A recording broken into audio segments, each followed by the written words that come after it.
Marathi business entrepreneur आणि finance या सिरीजमध्ये एक मराठी व्यावसायिक आज आपल्या सोबत आहेत. मराठी एंटरप्रेनर बिझनेसमॅन तुम्ही झालात, पण एक सीए टियर 2 लेवलचा स्टाफ आहे. हा एक ब्रिज असतो ओनर आणि सीए मध्ये. तर टियर 2 लेवलचा स्टाफ जेव्हापर्यंत प्रॅक्टिकली ट्रेन नाही होणार ना, तर ही गॅप वाढतच राहणार आणि जी वाढते आहे. त्यामुळे आमची company GGC green growth consultancy हिचा जन्म झालेला या प्रॅक्टिकल प्रॉब्लेम स्टेटमेंटला सॉल्व्ह करण्यासाठी. आज हजारोपेक्षा जास्त स्टुडंट्सना आपण ट्रेन करून झालोय. सिम्पल होतं. We just started 1, 2, 3, 4 multiple seminars घेतले. मोर दॅन 200+ सेमिनार्स आम्ही घेतले. तर मग व्हर्च्युअली हे कोर्स करण्याचा उद्देश हा होता की मास ऑडियन्सपर्यंत आपण ही प्रॅक्टिकॅलिटी पोहोचवली पाहिजे. कारण फिजिकली आम्ही सगळ्या जागेवरती being a practising chartered accountant नाही राहू शकत. मग एवढं कठीण डोक्याला मुंग्या विषय तुम्ही कसा त्याला एक फन, कारण तुम्ही जेव्हा सेमिनार घेता लोकांपर्यंत पोहोचवता त्याला इंटरेस्टिंग बनवणं, ह्यासाठी काय तुम्ही गोष्टी केल्या का? सगळ्यात पहिले तर ही प्रोसेस समजावी लागली आम्हाला. ठीक आहे. कारण फायनान्स हा वर्डच आल्यानंतर मटेरियलिस्टिक गोष्टी आपल्या डोळ्यासमोर येतात. तर आपण एक्सपिरियन्सेसच्या माध्यमातून मुलांना ती पद्धत शिकवण्यात जास्त बिलीव्ह करतो, ज्याच्याने ते प्रॅक्टिकल ओरिएंटेशन करू शकतात. GGC काय काय कोर्सेस घेते असेल? GGC finance management, audits, taxation, business setup, registration, tax audit, GST, annual कम्प्लायन्सेसचा कोर्स, ह्युमन रिसोर्सवरती HRMचा एक कोर्स काढलेला. त्याच्यानंतर business analytics, financial literacy for kids पण एक कोर्स आहे आपल्याकडे. किड्स म्हणताय तेव्हा 2nd स्टँडर्ड पासनं मुलं हा कोर्स करू शकतात. तुम्ही 2nd स्टँडर्डच्या स्टुडंट्सला फायनान्शियल लिटरसी शिकवता? ऑब्व्हियसली. साधारण काय कॉस्ट ब्रॅकेटमध्ये हा बसतो? आम्हाला आहे की नाही मासमध्ये जायचं होतं, तर आमचे कोर्सेस च्या फीसपासून चालू होतं. अजून आमचा जो टार्गेट ऑडियन्स आहे तो कमावता नाही आहे. तो टार्गेट ऑडियन्स आहे जो आपल्या पॅरेंट्सच्या किंवा गार्डियन्सच्या पैशांवरती सगळं काही जगतो आहे. तुमच्या हिशोबाने इंडियामधला सगळ्यात बढिया फायनान्स मॅनेजर कोण आहे? कोणत्या पण महिन्यात असं पैशाची तंगी व्हायची तर माझी आई मला असं कधीच नाही म्हणायची की बेटा पैसे कमी आहे. ती मला म्हणायची की या महिन्यात आपण आहे की नाही सांभाळून पैसे खर्च करूया. तर आता CA बनल्यानंतर काय समजतं, कॉस्ट कटिंग शिकवत होती ती मला. मी तिच्यासोबत जात होतो मार्केटमध्ये. भाजी विकत घेताना रेटचं निगोशिएशन करायची. त्या ठेल्यावर काम नाही जमलं, दुसरा ठेला, तिसरा ठेला. ॲनालिसिस करत आहे, कंपॅरेटिव्ह ॲनालिसिस करत आहे. हे सगळं जेव्हा तुम्हाला आईकडनं शिकायला भेटत आहे तर फायनान्स मटेरियल्सची कुठे झालं? फायनान्स तर आपल्या अवतीभोवतीच आहे. आपल्याला काय शिकवलं आहे? Income minus expense equal to savings. पण मी पाहतो काय आहे की माझे बाबा जेव्हा मम्मीला पैसे देतात ती सगळ्यात पहिले करत सेव्हिंग आहे. हाऊसवाईफचं financial wisdom plus applications of finance now याचं कॉम्बिनेशन जर आपण करू शकलो, how good will be that day. तेच GGCने केलेलं आहे. Yes, you are right.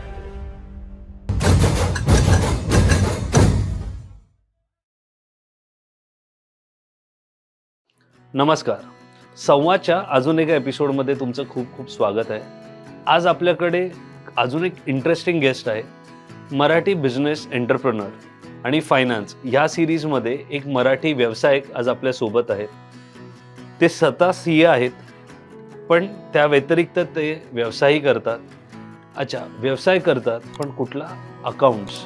तर अकाउंट्स म्हटलं की जनरली खरं सांगितलं तर डोक्याला मुंग्या येणारं काम, आणि जास्तीत जास्त बघितलं तर कोणाला आवडत नाही. एक व्यावसायिक, एक बिझनेसमॅन पण अकाउंट्स करताना ना थोडा चिडचिडाच असतो की अरे यार किती कठीण आहे, कॉम्प्लिकेटेड आहे. पण एवढ्या कठीण आणि कॉम्प्लिकेटेड विषयाला कसं सोपं केलं आहे ते शिकवणं, त्या शिकवण्यामधून लोकांपर्यंत पसरवणं आणि त्याच्यातली ती मजा, या सगळ्या गोष्टी कशा त्यांनी एकत्र एका छताखाली आणल्या आहेत. मग ते लोकांना शिकवणारे कोर्सेस असतील का, ते सेमिनार असतील, कन्सल्टन्सी असेल, अशा बऱ्याच गोष्टीमध्ये ते रुजले आहेत. एक ऑलराऊंडर आहेत. पण ते नक्की काय आहे, ते कसं करतात? GGC ग्रीन ग्रोथ कन्सल्टन्सी ही कंपनी काय आहे? GGCची टॅगलाईन ग्रो विथ अस ह्याचा अर्थ काय? या सगळ्याच गोष्टी आज आपण समजून घेणार आहोत. तर आपल्यासोबत आहेत संग्राम. तुमचं स्वागत आहे मराठी मूडमध्ये. कसा आहे तुमचा मूड? अगदी मराठी एंटरप्रेन्योर सारखं. खूप छान. तर मराठी एंटरप्रेन्योर बिझनेसमॅन तुम्ही झालात, पण एक CA, एक चांगली प्रॅक्टिस, तिकडून हा मराठी एंटरप्रेन्योर आणि हा बिझनेस, तर तिकडूनच आपण थेट सुरुवात करूया की कसं झालं हे घडलं? काय तुम्हाला वाटलं की हे सुरू करावं आणि का? चार्टर्ड अकाउंटंट जो पण असतो तो नॉर्मली 10-12 वर्ष त्याच्या प्रॅक्टिसमध्ये काढतो, असं जनरली होतं. आणि त्याच्यानंतर तो पॅरलली दुसरं काही करण्याच्या इच्छुक असतो. आता इथे जो आम्हाला एक्सपिरियन्स आला आहे त्याच्या बेसिसवरती किंवा त्या स्टोरी लाईनवरती आम्ही हे स्किलिंगचं डिपार्टमेंट ओपन केलेलं.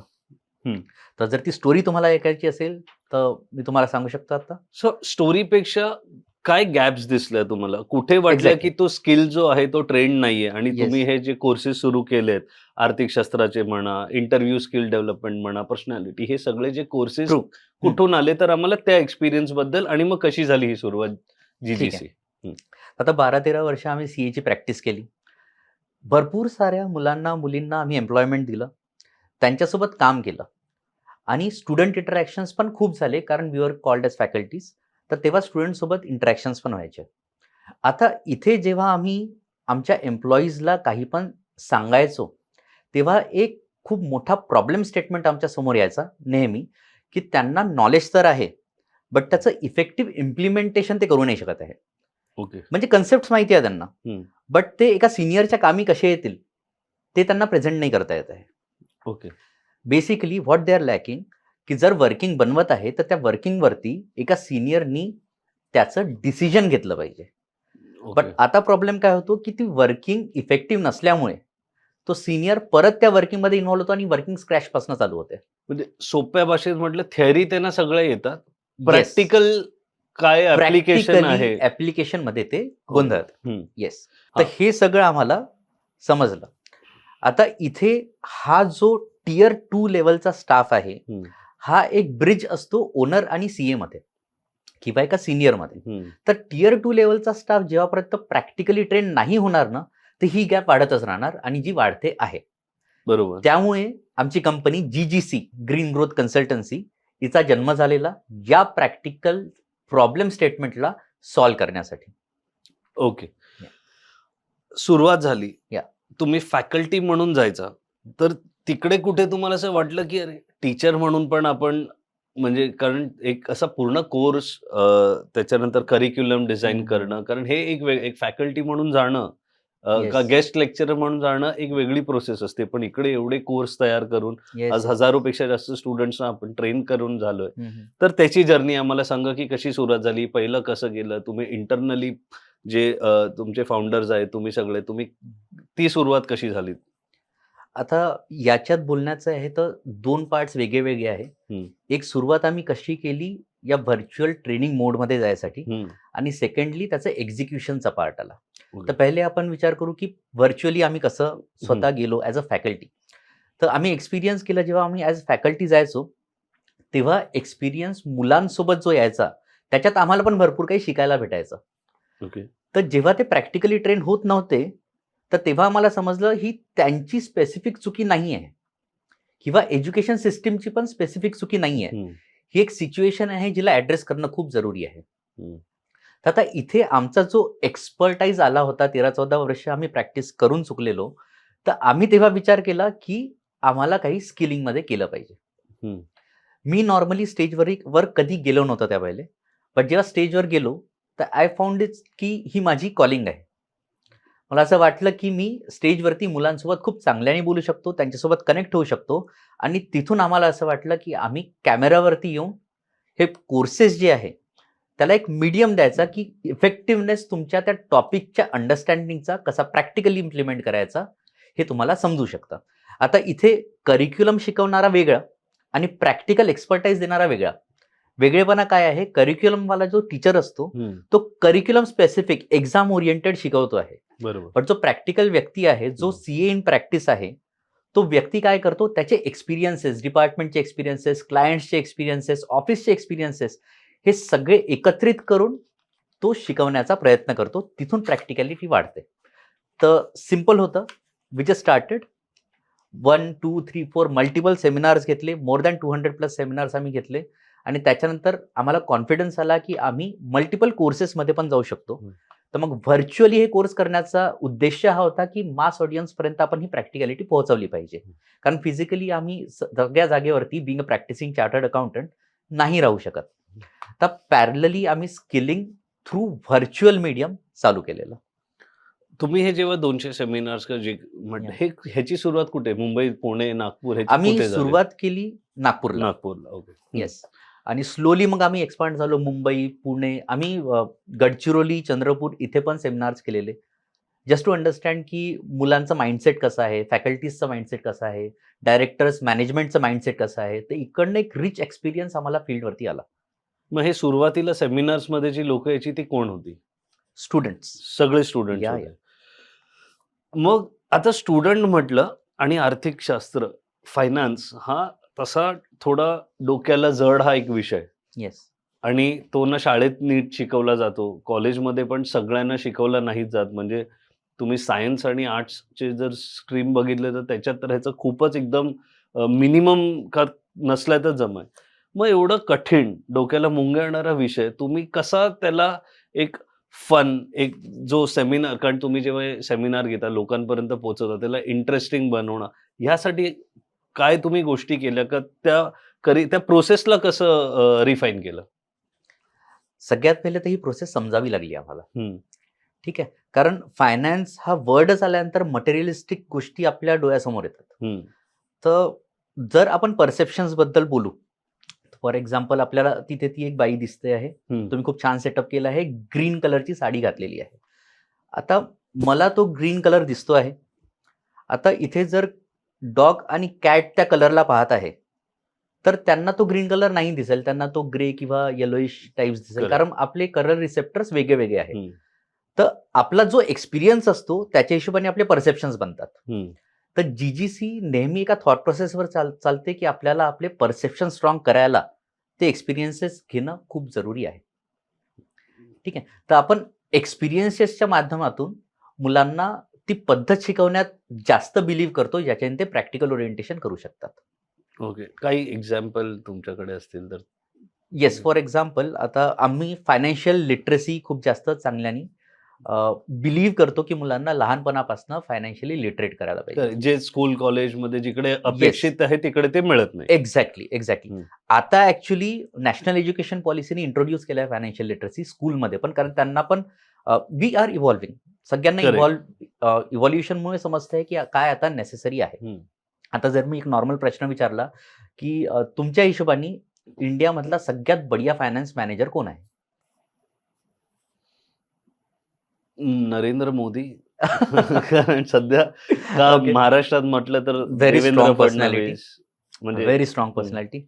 पण आपण जर आता एका कॉमन मॅनच्या दृष्टिकोनातून पाहिलं तर आपण जर आपल्या आई, आईची हा म्हणजे जर तुम्ही तेवढं डायल डाऊन करणार आहे तर आई किंवा वडील, Yes. घरी जो फायनान्स बेसिकली सांभाळतो Yes. प्रत्येकाच्या. तर आता मी माझा एक्सपिरियन्स हम्म. सांगतोय माझ्या आईसोबत. हम्म. हे एक्सपिरियन्सेस स्टुडंट सोबत शेअर केल्यानंतर त्यांना वाटतं की हो, फायनान्स इतकं मटेरियलिस्टिक नाही आहे, हे आपल्या अवतीभोवतीच आहे. जसं कोणत्या पण महिन्यात असं पैशाची तंगी व्हायची तर माझी आई मला असं कधीच नाही म्हणायची की बेटा पैसे कमी आहे. ती मला म्हणायची की या महिन्यात आपण आहे की नाही सांभाळून पैसे खर्च करूया. हम्म. ते काय होतं, आता सीए बनल्यानंतर काय समजतं, कॉस्ट कटिंग शिकवत होती ती मला. राईट. हम्म. मी तिच्यासोबत जात होतो मार्केटमध्ये एका सब्जीवाल्याकडे, भाजीवाल्याकडे. भाजी विकत घेताना रेटचं निगोशिएशन करायची. त्या ठेल्यावर काम नाही जमलं, दुसरा ठेला, तिसरा ठेला. तर इथे मला समजत होतं की ती वेंडरचं ॲनालिसिस करत आहे, कंपॅरेटिव्ह ॲनालिसिस करत आहे. हे सगळे फायनान्शियल टर्म्स आहे. हम्म. सगळ्यात बढिया गोष्ट, जेव्हा तिची बाजू आली तर पूर्ण घराला घर पण देणारी स्वतःचा विचार सगळ्यात शेवटी करते. बरोबर. ॲज अ बिझनेसमॅन जर आपण असा विचार केला की बिझनेसमधनं आपल्याला जितकी पण अर्निंग होत आहे, अगेन फायनान्सचा थॉट आहे हा, हम्म. जितकी पण अर्निंग होत आहे ती बिझनेसमध्ये टाकली, 1-2% स्वतःसाठी ठेवलं तर बिझनेस ऑब्व्हियसली ग्रो होणार. बरोबर. हे सगळं जेव्हा तुम्हाला आईकडनं शिकायला भेटत आहे तर फायनान्स मटेरियल्सची कुठे झालं? फायनान्स तर आपल्या अवतीभोवतीच आहे. इन्व्हेस्टमेंट बद्दल जर आपण बोलू तर मला नेहमी आठवतं माझे बाबा खूप मेहनत करून पैसे घरी आणायचे, आईला पैसे द्यायचे की आता महिना तुला काढायचा आहे. हम्म. त्याच्यात स्कूल फीज आली, इलेक्ट्रिक बिल, वॉटर बिल सगळंच आलं. पण आता पैसे तिच्या हातात आल्यानंतर ती काय करायची, तिच्याकडे एक पेटी होती. होऊ शकतं की तुम्ही सगळे आपल्यासोबत रिलेट करू शकता. बरोबर. पेटी होती, त्याला एक गड्डा होता. पैसे फॉर एक्झाम्पल 2,000 रुपये दिले, हम्म. त्याच्यातले 100 रुपये, 200 रुपये, 500 रुपये पुंगळी करून त्या पेटीत टाकायची. पिगी बँक ज्याला पण म्हणतो, पिगी बँक म्हणू bank. शकतो, आईची मोठी पेटी. पिगी हम्म. ठीक आहे. तर आता इथे आपल्याला जे लहानपणापासून डेफिनेशन शिकवलेलं आहे त्याला माझी आई कॉन्ट्राडिक्ट करत आहे असं मला दिसायचं. आपल्याला काय शिकवलं आहे? Income minus expense equal to savings. Savings. पण मी पाहतो काय आहे की माझे बाबा जेव्हा मम्मीला पैसे देतात ती सगळ्यात पहिले एक्सपेन्स करते की सेव्हिंग करते आहे? ती सगळ्यात पहिले करत सेव्हिंग Saving. आहे. 100 रुपये का नसो ती त्या पेटीत टाकत आहे. हम्म. तर इन्कम नंतर सेव्हिंगला प्रायोरिटी दिली आहे तिने. तर हम्म. तिच्यासारखं बेस्ट फायनान्शियल मॅनेजर मला वाटत नाही कोणी असू शकतं. अजून हेच फायनान्स बद्दल आपल्याला मानसिकता चेंज करावी लागते. हे आम्हाला या सगळ्या गोष्टींचं ब्रेन स्टॉर्मिंग केल्यानंतर समजलं. आणि त्यानंतर अशी एक मानसिकता घेऊन मुलांमध्ये जाणं आणि त्यांना सांगणं की फायनान्स इतकं सरळ आहे, सोपं आहे, तुम्हाला दृष्टिकोन चेंज करायची गरज आहे. So तुम्ही आता खूप छान आईंचं एक्झाम्पल दिलं की त्यांनी कसे संस्कार केले. सीए झाल्यावर तुम्हाला त्याचे टेक्निकल टर्म्स कळले की अच्छा Yes. ही हे शिकवत होती, Yes. हे शिकवत होती. हा. आणि म्हटलं तर एक कोर्स झाला. तर आता असे जसे तुम्ही आता बोलता एवढे कोर्स घेता, तर मग असे काय काय कोर्सेस, कारण मग त्याच्याकडे पहिले होऊया काय काय कोर्सेस, मग आपण त्याच्यात चालेल, डीप डाईव्ह चालेल. करूया. तर जीजीसी काय काय कोर्सेस घेते असे, जसं फायनान्स एक झालं, मग त्याच्यात पण काही ब्रेकडाऊन आहे का? येस. हा, मग त्याच्याबद्दल आम्हाला थोडं सांगा की काय काय आता- कोर्सेस आहेत आपले. जीजीसी व्हर्च्युअल प्लॅटफॉर्म देत आहे हम्म. सगळ्या लोकांना, मुलांना आणि लोकांना पण म्हणताय कारण ऍडल्ट लर्निंग पण आलं त्याच्यात. हम्म. तर फायनान्स एक प्लॅटफॉर्म आहे ज्याच्यात मल्टिपल फायनान्सचे कोर्सेस तुम्ही शिकू शकतात. हम्म. For example finance management, audits, taxation, त्याच्यानंतर फायनान्शियल लिटरसी खूप हम्म. इम्पॉर्टंट, त्याच्यानंतर बिझनेस सेटअप रजिस्ट्रेशन, बिझनेससाठी कोणते कोणते रजिस्ट्रेशन आपल्याला लागू शकतात, जे डॉक्युमेंट्स म्हणतो आपण, गोमांसाचं, डॉक्युमेंटेशन हे वगैरे सगळं license त्याच्यात आलं. फॉर एक्झाम्पल रजिस्ट्रेशन आता GST registration, company registration, partnership registration, ते- ओके. हे सगळे रजिस्ट्रेशन. पॅनचं रजिस्ट्रेशन खूप सोपी आहे, काहीच नाही आहे त्याच्यात. असा कोर्स आहे तुमच्याकडे जे असा तुम्ही कोर्स आहे फक्त ज्याच्यात सगळे एवढं रजिस्ट्रेशन शिकवले आहे. ओके. ठीक आहे. अजून असं नाही की तोंडी शिकवलेलं आहे, आपण वेबसाईटवरती जाऊन हे रजिस्ट्रेशन करून दाखवलेले आहे. ओके. तर आता कसं आपण शाळेत जातो किंवा कॉलेजमध्ये जातो, आपल्याला डॉक्युमेंट सबमिट करायचं आहे तर आपल्याला काउंटर माहिती असतो. बरोबर. इथे काय आहे ना, आपल्याला सगळे डॉक्युमेंट्स माहिती आहे, प्रोसेस समजते, काउंटर नाही माहिती. तर आपण काउंटर मुलांना दाखवलेलं की व्हिज्युअली असं दिसतं ते काउंटर, तुम्हाला फक्त इथे जायचं आहे हम्म. आणि अपलोड करायचं आहे. तर त्या कोर्समध्ये ते सगळं आहे. म्हणजे त्याच्यात व्यवसाय टू व्यवसाय पण आपल्याला डॉक्युमेंटेशन काउंटर वेगळे असतील की सेम? ऑब्व्हियसली जर जीएसटी रजिस्ट्रेशन करायचं आहे तर जीएसटीची वेगळं. वेबसाईट कशी हम्म. आहे, पॅन रजिस्ट्रेशन करायचं आहे तर कोणत्या वेबसाईटमध्ये करतात, Okay. टॅन रजिस्ट्रेशन करताय तर कोणत्या वेबसाईटमध्ये, हे सगळं त्याच्यात. सगळं काही त्याच्यात आहे. ओके. हम्म. ठीक आहे. आता फायनान्स डोमेनमध्ये स्पेसिफिक लेवल वाईज शिकवलं. आता लेवल ह्याच्यात माहिती करायचं आहे तर फायनान्स मॅनेजमेंटचा सगळ्यात पहिला कोर्स आहे. हा course income tax, GST, TDS, ESIC, PF, Word, Excel, Tally या सगळ्याबद्दल बोलतो. झोहोमध्ये अकाउंटिंग कशी करतात. आता हा कोर्स आहे की नाही, बिझनेस ओनरसाठी पण आहे आणि एका स्टुडंटसाठी पण आहे. कसं? कारण हा कोर्स एका रुटीन लेवल अकाउंटंटला काय काय माहिती पाहिजे आणि काय इंटेन्शननी माहिती पाहिजे हे सगळं शिकवतो. जसं आता कोणाला इन्कम टॅक्स रिटर्न फाईल करायचं आहे, तर इन्कम टॅक्स रिटर्न फाईल करायसाठी ज्या व्यक्तीचं तुम्ही इन्कम टॅक्स रिटर्न फाईल करत आहे त्याच्याकडनं डॉक्युमेंटेशन कोणते घ्यायचे, तिथून चालू होतं आपला कोर्स. आणि अल्टिमेटली इन्कम टॅक्स रिटर्न पोर्टलवरती फाईल करताना कसं असतं हे पण पूर्ण सांगितलेलं आहे. आता हे बिझनेसमॅनसाठी का बरं? आम्ही जितके पण बिझनेसमॅन सोबत इंटरॅक्ट केलं आहे, मॅक्सिमम बिझनेसमॅन जे खूप बढिया करत आहे ना, त्यांना अकाउंटचं नॉलेज आहे. ओके. आता त्यांना अकाउंटचं नॉलेज असल्यामुळे काय असं वेगळं झालं, त्यांचे सेट ऑफ क्वेश्चन्स जे ते आम्हाला विचारतात ना ते खूप वेगळे आहेत. बरोबर. त्याच्यामुळे एक मॅच्युअर्ड आणि एज्युकेटेड वे मध्ये डिस्कशन होतं हम्म. आणि जो कोर्स ऑफ ऍक्शन निघतो, जे डिसिजन मेकिंग निघतं ना, ते खूप बढिया निघतं. तर हा एक कोर्स, असे मल्टिपल लेवलचे कोर्सेस आहेत. त्याच्यात मग ऑडिटचा कोर्स आहे, टॅक्स ऑडिट, जीएसटी, अॅन्युअल कंप्लायन्सेसचा कोर्स, तर ते थोडंसं हायर लेवलचं झालं. Okay. Other than finance also आपण काही वेगळ्या कोर्सेसवरती पण जातोय. ह्युमन रिसोर्सवरती HRMचा एक कोर्स काढलेला. त्याच्यानंतर बिझनेस अनालिटिक्स, जसं आता कोणी पण डेटा अनालिसिस करत आहे, तर आताचे जे मुलं जे डेटा अनालिसिस करतात ना, त्यांना असं म्हणजे परसेप्शन आहे की डेटाला अॅनालाइज करायचं आणि समोरच्याला देऊन द्यायचं, दॅट्स इट. बट तिथे सगळ्यात मोठा लॅक्युना हा आहे की यांना ओनरचं माइंडसेट नाही माहिती.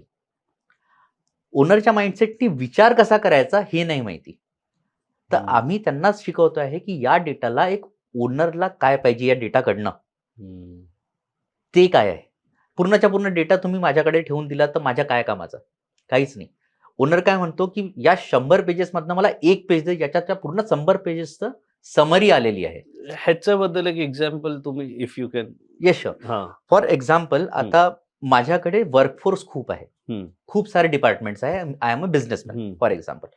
आता इतकं मोठे डिपार्टमेंट्स आहे आणि इथे खूप सारे खर्च चालू आहेत है ना.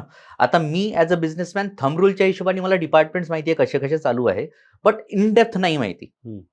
आता जर माझ्यासमोर एक पेज आला, त्या पेजवरती लिहिलेलं राहिलं की मल्टिपल डिपार्टमेंट्स कोणते कोणते आहे, किती आहे, 1 2 3 4 5.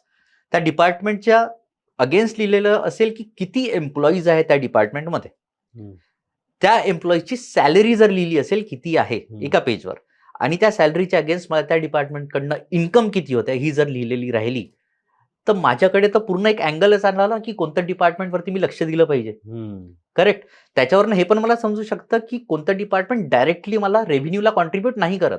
फॉर एक्झाम्पल अकाउंट्स डिपार्टमेंट, हम्म. ते कॉन्ट्रीब्युट नाही करत, but it is the most necessary department in my organisation. Correct. तर हे छोटंसं एक एक्झाम्पल आहे जे आपण सांगू शकतो.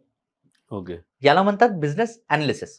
म्हणजे अकाउंट्स बघून आपलं बिझनेसचं हेल्थ चेक करणं, हेल्थ चेक करणं, प्रॉब्लेम आयडेंटिफाय करणं, सोल्युशन yes. काढणं, ही गोष्ट जी फक्त डेटा बघून. डेटा बघून सगळ्या डिपार्टमेंट्सला फायनान्स सोबत कसं कनेक्ट करायचं आहे याला म्हणतात बिझनेस अनालिसिस. मग कुठला व्यवसाय का व्यावसायिक असा आहे की किती टीम तुमची वाढल्यावर हा एक कोर्स करणं की मॅन्डेटरी आहे, की जर तुमची एक कारण आज छोटी टीम आहे, 15 लोक आहेत, 20 लोक आहेत, जास्तीचे 25, हे मी साधारण अंदाजा लावतोय की मॅनेजेबल, पण मग 300 500, तर कुठल्या किती टीम स्ट्रेंथ वाढली की एक व्यवसाय का बिझनेसमॅन आहे की त्यांनी हा कोर्स करणं अत्यंत गरजेचं आहे. फायनान्स मॅनेजमेंट तर सगळ्या बिझनेसमॅननी केला म्हणजे पाहिजे. Considering business Yes. करतोय तर थोडंफार तर येस फायनान्शियल financial नॉलेज राहिलंच पाहिजे हा. की क्वेश्चनिंग आपण कशी करावी हम्म. सीएला, ते सगळं. आता जवळपास 10-12 जरी आले आपल्याकडे हम्म. एम्प्लॉईज, तर तुम्ही पण ॲग्री कराल की सगळ्यात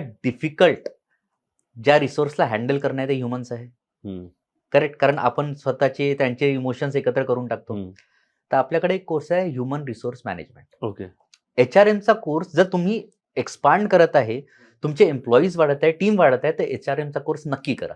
ओके. त्याच्याने तुम्हाला समजेल की ह्युमन रिसोर्सला मॅनेज कसं करायचं, हम्म. त्याच्यातच तुमचा टाइम पण कसा सेव्ह होईल, ओके. कसे ऑटोमेट करायच्या गोष्टी, ज्या गोष्टी आपल्या फील्डच्या नाही आहेत त्या कशा आउटसोर्स करून टाकायच्या, हम्म. त्याच्यात टाइम वेस्ट नाही करायचा. हम्म. तर HRM हा एक कोर्स आहे जो आपली स्ट्रेंथ वाढत आहे, 10ची झाली 15ची झाली, तर HRM कोर्स नक्की करा. ओके. आणि बिझनेस अनालिटिक्स साठी किती टीम स्ट्रेंथ असली पाहिजे?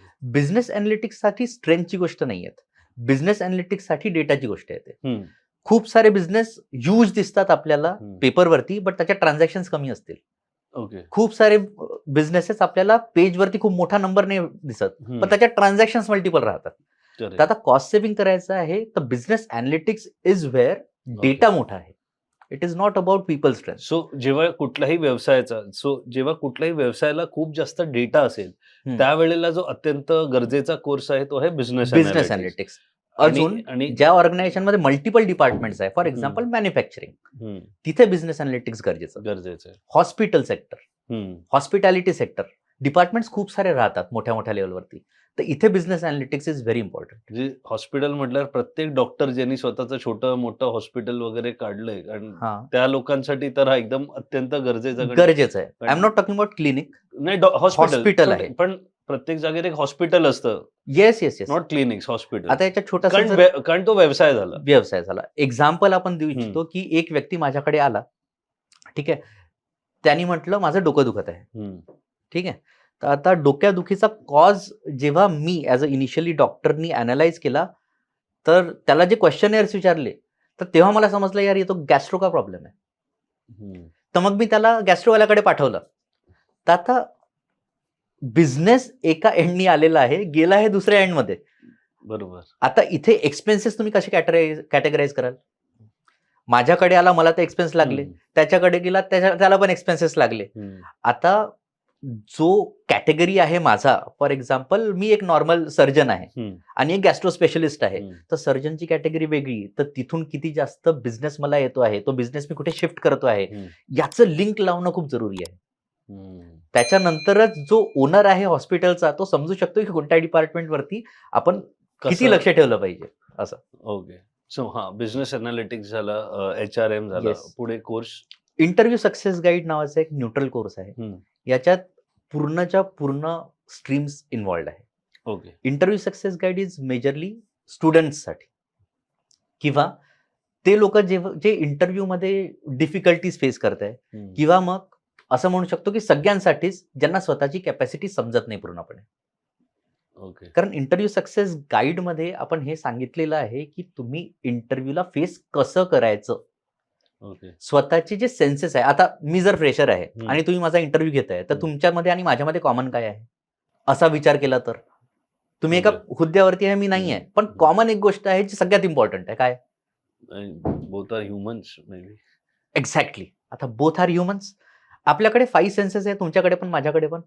आता जेव्हा फर्स्ट इंटरॅक्शन आपलं असेल, तर मी जर हा विचार केला की माझ्याकडे जे सेन्सेस आहे त्या सेन्सेसनी तुमचे सेन्सेस इम्प्रेस करायचा प्रयत्न करतो. ओके. जर ती पहिली स्टेप आपली ऍज अ फ्रेशर आपण विचार करू, हम्म. तर टेक्निकॅलिटी कोणती स्टेप झाली? सेकंड.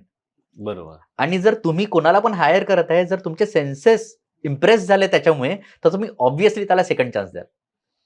ओके. तर हे सगळं आपलं इंटरव्ह्यू सक्सेस गाईड मध्ये शिकवलेलं आहे. म्हणजे इंटरव्ह्यू क्रॅक करायचे हॅक्स काय असतात? येस. कॉन्फिडन्स कसं यायला Definitely. पाहिजे, कसं जसं तुम्ही तुमचं बोललात, बॉडी लँग्वेज body कसं राहिलं language, पाहिजे, strength. अपिअरन्स कसं राहिलं पाहिजे, हे सगळं त्याच्यात शिकवलेलं आहे.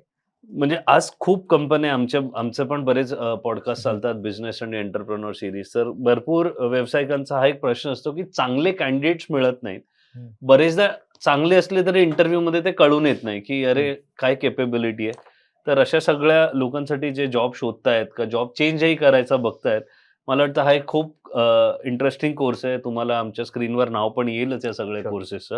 हा, सो नेक्स्ट पुढचा कोर्स आता की झालं एवढंच आहे. फायनान्शियल लिटरसी फॉर किड्स पण एक कोर्स आहे आपल्याकडे. जेव्हा जे आपण आपण किड्स course- म्हणतो तेव्हा काय? एक्झॅक्टली. हा. मी सांगतोय किड्स म्हणताय तेव्हा सेकंड स्टँडर्ड पासनं मुलं हा कोर्स करू शकतात. तुम्ही सेकंड स्टँडर्डच्या स्टुडंट्सला फायनान्शियल लिटरसी शिकवता? ऑब्व्हियसली. ओके. कारण ते आपल्या हम्म. रक्तात गेलं पाहिजे. ओके. ठीक आहे. आता जसं आपण म्हणत होतो की फायनान्स हा टर्म खूप डिफिकल्ट वाटतो. ठीक आहे, डोक्याला मुंग्या येतात. का बरं होत असेल असं? May be mostly learning stage झाल्यानंतर आपल्याला ते शिकावं लागतं का माहित नाही. आय डोंट नो का होतं माहित नाही, होतं एवढं माहिती आहे. होतं. आता माझ्या हिशोबाने, माझ्या एक्सपिरियन्सनी हे का बरं होतं? लहानपणापासनं आपल्यासोबत फायनान्शियल लँग्वेजमध्ये आपले पॅरेंट्स कधी बोललेच नाहीये, मेजॉरिटी जागेवरती. बरोबर. ठीक आहे. जसं मी आईचं एक्झाम्पल दिलं, ठीक आहे, आई करत होती, मी ऑब्झर्व करत होतो. हम्म. ठीक आहे, पण मला ते लिंक कधी लागली? वेळ निघून गेली, त्याच्यानंतर लिंक वेळ लागली. निघून गेली. ठीक आहे. आता जर त्या लँग्वेजमध्ये आपल्या आईबाबांनी, टीचर्सनी बोलणं चालू केलं, तर मग एका एज नंतर मुंग्या येतील का आपल्या डोक्याला? नाही येतील, कारण तो नॉन सब्जेक्ट राहील. हम्म. तर national education policy financial literacy 6 standard पासनं इम्प्लिमेंट करत आहे हम्म. आणि मुलांना हे शिकवत आहे की पैसा हातात राहणं इज नॉट फायनान्शियल लिटरसी. त्याला कसं स्पेंड करणं, त्याला कसं मॅनेज Manage करणं, करणं. That is financial literacy. बरोबर. आणि आम्हाला असं वाटतं की पुढे 6वीच्या पण खाली येईल. देअरफॉर आम्ही सेकंड स्टँडर्ड पासनं तो कोर्स केलेला आहे. नीड्स वर्सेस वॉन्ट्स काय असतात आपण इथून चालू करतो. हम्म. पैशांची सुरुवात तुम्हाला काय वाटतं कुठून झाली असेल? बँक्स कोणत्या होत्या सगळ्यात पहिले? ज्युइश म्हणजे कुठल्या कॉन्टेक्स्ट मध्ये विचारताय? आपल्या सगळ्यात पहिल्या बँक कोणत्या होत्या? सिंपल. टेम्पल्स. हा, म्हणजे मला वाटलं हे बरोबर उत्तर आहे, पण मी एक्झॅक्टली. टेम्पल्स Temples, सगळ्यात yes. पहिल्या बँक्स होत्या असं म्हणू शकतो Correct. आपण. का बरं? कारण आपला विश्वास होता त्या टेम्पल्स वरती. हम्म. तर तिथून चालू झालाय म्हणजे बँकिंग. पहिलं ट्रान्झॅक्शन तिकडून, तू Exactly. मला दे, मी तुला हा, Exactly. हे देईन. तर असं चालू झालंय आपलं बँकिंग. आता इथून आपण लहान मुलांना जर शिकवलं हम्म. तर होऊ शकतं टेम्पलचा दृष्टिकोन त्यांना भरपूर वेगळा पण भेटेल. हम्म. राईट? कारण आजकालची मुलं क्वेश्चन्स खूप विचारतात. हम्म. आता ठीक आहे, त्याच्यात नंतर जाईल ना खूप वेगळं वेगळं डिरेक्शन डिरेक्शनवर जाईल. बट आपण नीड्स वर्सेस वॉन्ट्स ह्याच्यावर बोलत Yes. होतो आणि व्हॅल्यू ऑफ मनी. येस. आता खूप सारे कन्सेप्ट आहे. टाइम व्हॅल्यू ऑफ मनी सगळ्यात हम्म. Important concept. Needs and wants. आता सोपी शब्दात अगेन माझ्या आईचं उदाहरण देतो. हम्म. मी CA बनल्यानंतर मी पैसे कमवत होतो. आता ते पैसे माझ्या खिशात राहायचे नाही जास्त. हम्म. का बरं? जनरली कारण आपण खर्च आपला असा राहतो. जेव्हा पहिल्यांदा कमवायला लागतो वी का- want to buy everything we Obviously, can. आपण ते काय विचार केला, income minus expense equal to savings. Savings. तर एक्सपेन्स करा पहिले. तर माझ्या आईला म्हटलं मी की यार 2-3 महिने झाले मी पैसे कमवते, पैसे राहत नाही. तर माझ्या आईनी त्याचं कोरिलेशन खूप बढिया केलं आणि इनडायरेक्टली मला समजवण्याचा प्रयत्न केला. तिने काय म्हटलं की बेटा उद्यापासनं आहे ना, तुझ्या हातात 24 तास आहे, तर 24 तासाचं तू एक पूर्ण लेख बनव की 24 तासात तू किती मिनिटं कोणत्या गोष्टीत टाकले आहे आणि त्याच्यानंतर डे एंडला हे विचार कर की किती टाइम तुझा वेस्ट झाला आहे. सेम तू फायनान्ससाठी कर, तर तुझं टाइम मॅनेजमेंट पण बरोबर होऊन जाईल आणि फायनान्स मॅनेजमेंट पण बरोबर होऊन जाईल. खूप सिम्पल.